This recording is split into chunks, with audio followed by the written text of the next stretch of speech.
We will be performing hip internal rotation PAILs rails from an alternate setup here. So for a lot of times people in the 90-90 position, training the internal rotation, which would be driving my foot into the ground, and then my rails contract, we're trying to lift my foot off the ground.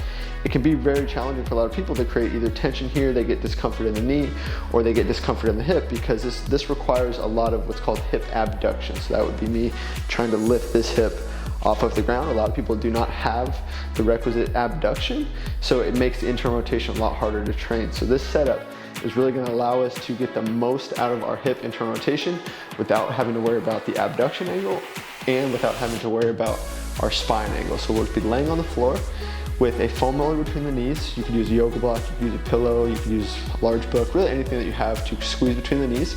And then we're gonna set up a stool, but you could use a box, use a bench, you could use your coffee table, really something that takes us into or near our passive end range of hip internal rotation.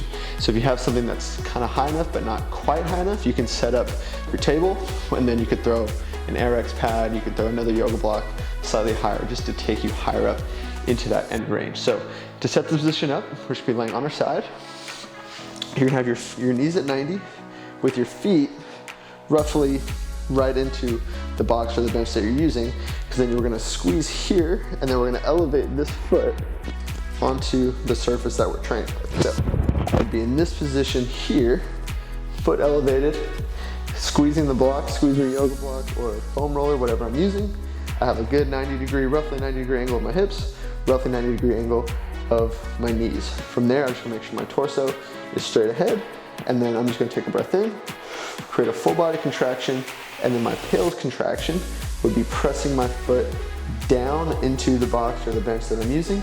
I'm maintaining this squeeze in the knees here, and I'm creating tension in my PAILs contraction, trying to drive down. I will build up that contraction for the first 10 seconds, and then I will maintain that max contraction for another 10 seconds.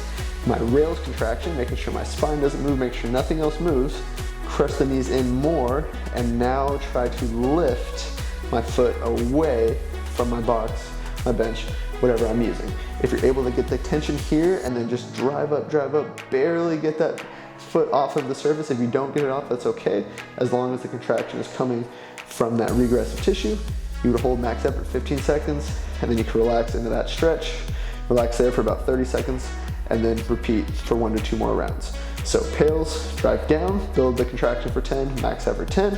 Rails, crush the knee into the foam roller, into the block. Try to lift that foot.